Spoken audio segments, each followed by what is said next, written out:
Today's computer problem at Cape Canaveral was distressing, perhaps, but for most Americans, not totally surprising. As a society, we've become used to computer problems of one kind or another, just as we've become used to computers. We're so used to them, in fact, that few of us stop to think of the extent to which they now play a role in our everyday lives, a role that shows every sign of growing even bigger. We have two reports, the first from Bettina Gregory. You can't do the simplest things today without using a computer. You can't cash a personal check. You can't even make a phone call without linking into the telephone company's computer. And if you go to the supermarket, the chances are good a computer will check out your groceries, mechanically assisted by a human being. In some areas, computers have replaced humankind. In Washington, the subway system is run by computer. True, motormen ride in the cabs, but only as a backup to this computerized service. In the airline industry, computers will reserve your seat on a plane. And make no mistake, when you take off, it's the computers who tell air traffic controllers how to get you safely to your destination.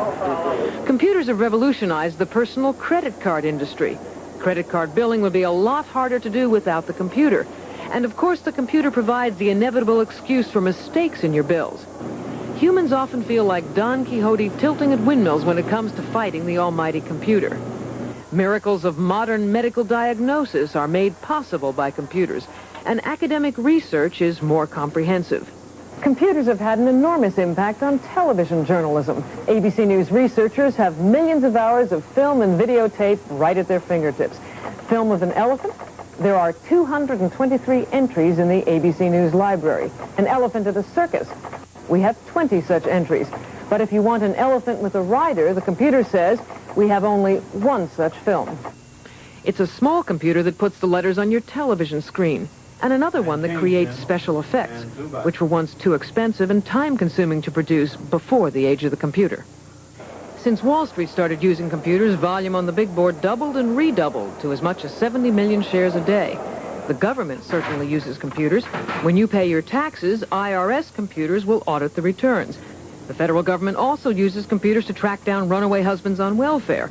And now the Reagan administration wants to cut down the number of welfare cheats by putting a computer cross-check on everyone who gets government help. That's going too far, says the American Civil Liberties Union. But for the most part, computers have become such a way of life that many people believe they don't invade their privacy. That's because in America today, life, liberty, and the pursuit of happiness is inevitably linked to a computer. Bettina Gregory, ABC News, New York. This is Ken Kashiwahara. Personal computers are being welcomed in schools and in businesses and in homes without any mention of invasion of privacy. In fact, assembly lines are literally grinding them out, attempting to keep up with demand. Personal computers have become popular because of their size and their cost. They are compact because their tiny memory banks are made out of even tinier microchips. A basic unit can be had for as little as $1,500. Schools use the computers not only to teach children, but to teach them about computers. Educators at this junior high school say students are going out into a computer world and should know something about it. Small businesses have latched on to the personal computer boom, using the devices to map out financial plans and to print memos and letters, all at the touch of a button. And the personal computer is beginning to invade the home. In this house, the solar power is controlled and regulated by a computer. Here, the computer is used to entertain. Video games are programmed and the battle is waged. And Fred Wilkinson says he uses his home computer to store information and to learn.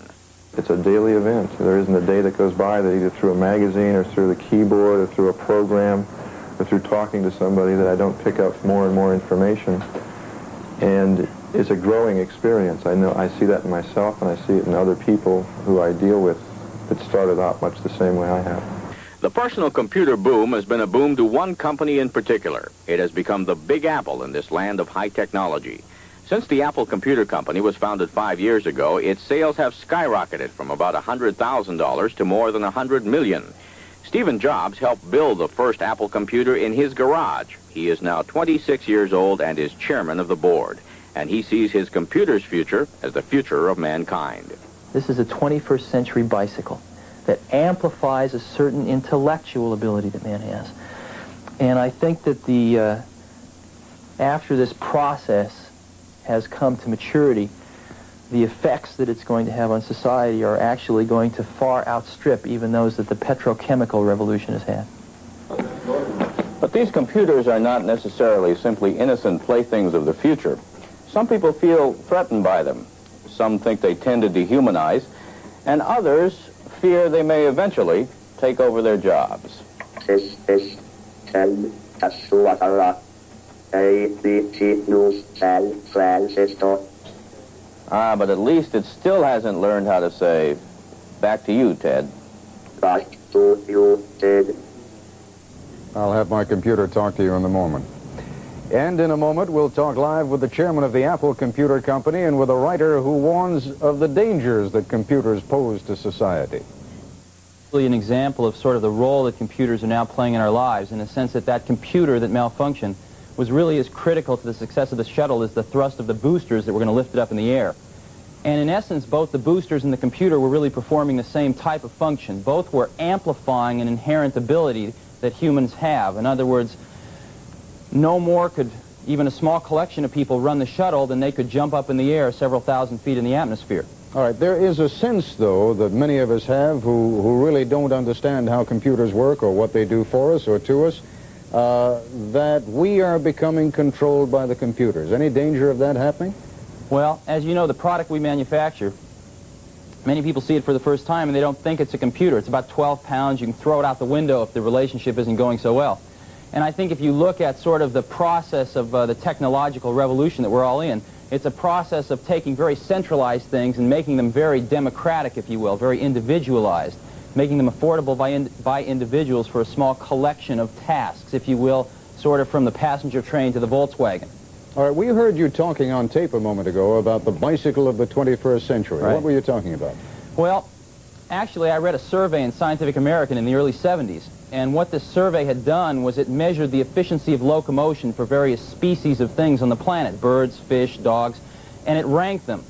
And it turned out that the condor won. The condor took the least amount of energy to get from point A to point B, and man sort of came in with a rather unimpressive showing about a third of the way down the list. But someone at that magazine had the insight to test the efficiency of man riding a bicycle. And man riding a bicycle was twice as good as the condor, all the way off the end of the list. And it really illustrated man's ability as a tool maker to fashion a tool to amplify an inherent ability that he has. And that's really exactly what we feel we're doing. We're really sort of blazing the trails for the 21st century bicycle, but to amplify a slightly different inherent ability that man has, the ability of a certain part of intelligence. Right now we're at the mechanical part of intelligence, where one of these devices can free a person from many of the drudgeries of life and allow really humans to do what they do best, which is to work on the conceptual level, to work on the creative level. All right, David Burnham, you have some concerns about computers, and I guess in part they have to do with the invasion of privacy, and they do invade our privacy, do they not? They certainly do, and we have many examples from our history. Mr. Jobs said that the computer amplified the ability of man. That's true, but man, history tells us, has done good things, and he's also done bad things. The Census Bureau, for example, used computerized punch cards to help locate the Japanese Americans in 1941 when they were so many of them were arrested on the West Coast. All right, I keep borrowing this phrase from the NRA, you know, guns don't kill people, people kill people. Computers don't do that to people. People using computers do that. Isn't a computer in and of itself a neutral tool that can be used for good or evil? It is, and men use guns to kill people, and men use guns to hunt animals.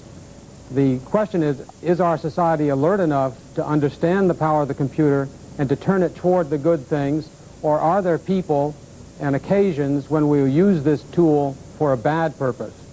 All right, Steve Jobs, I realize this is your baby and you've made a career out of it, but you're also something of a philosopher. Do you see the inherent possibility of bad coming out of all of this? Well, I think one of the things you really have to look at is you have to go watch some kids using these things. As an example, 97% of the high school students that graduate from Minnesota have hands-on experience with these personal computers, learning how to use them. We call this computer literacy. They're actually happening in the elementary schools now. And you go watch kids interact with these computers, and what you find is far from something quite harmful. In effect, what you see is an instantaneous reflection of a part of themselves, the creative part of themselves being expressed. And it's just very, very difficult to see these kids using this tool and realizing that they're going to have these tools available for the rest of their lives to portray that as something very harmful. It's actually something quite democratic.